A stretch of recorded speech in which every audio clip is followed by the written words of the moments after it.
Ladies and gentlemen, welcome back to Rebellious Voz. I'm Hernandez, and today we will talk small talk.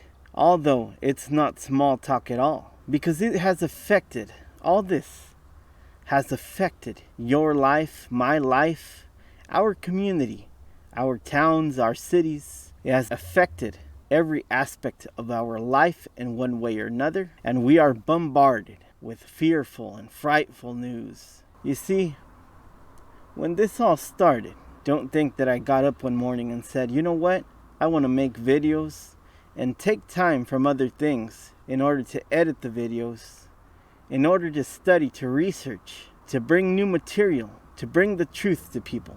No, it became more of a necessity at one point because I began to see things that made no sense, people that lacked all common sense. People that weren't willing to think for themselves, but were so willing to give up their rights and give up their freedom to a government that said that they were in danger, that they would implement mandates to protect you for your well-being, for the common good. And maybe you had a similar experience as me, that loved ones and friends and people around me, they were in fear. They no longer wanted to be around people that they had been with all their life, because they saw them as a danger to their own well-being. They were in fear, but didn't know what to do. So they did nothing, which has always been the easiest thing to do, to be lazy. Upon seeing this, I said, I gotta do something. So I started to read the material that the politicians quoted, that the news quoted, and constantly spit at us. And I sifted through all that information,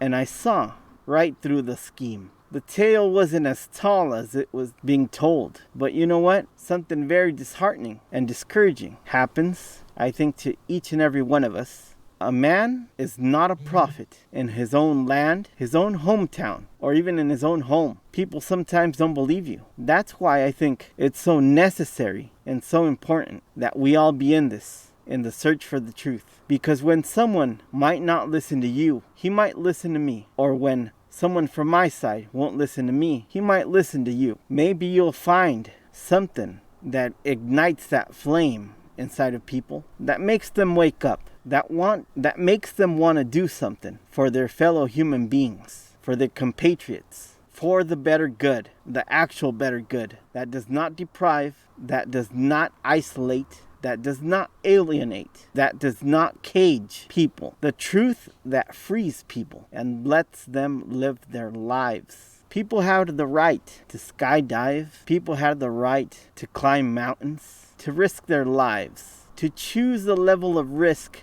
that they wanted to take. Some did the extreme. Others just decided to walk and hike, maybe ride a bike. I think we still have to have those type of rights and the ability to choose. If you're doing your part and also reading and studying and passing that information on to where it is needed, anybody that wants to hear, listen and learn, I thank you, because you are helping keep the democracy alive, helping keep our freedoms intact. Let's continue the work. I know it's arduous, hard, and discouraging at times, because there are so many people that just don't want to dig deeper. Now to talk about spooky tales so frightening of the virus. So once there was a man that went to Costco. He shopped as usual, as pre-pandemic, got his stuff, loaded the cart, and went to the check stand. When he got to the check stand, he laid his stuff on the table on the check stand, and when he attempted to give the cashier his Costco card, the cashier said, Sir, I will not be handling your card." Yet he proceeded to handle each and every item on the check stand that possibly 20 or more people had handled. Tale number 2. The longboard kid. A kid was seen and reported to have been riding his longboard with no helmet. But, get this, he was wearing a protective mask So do not worry.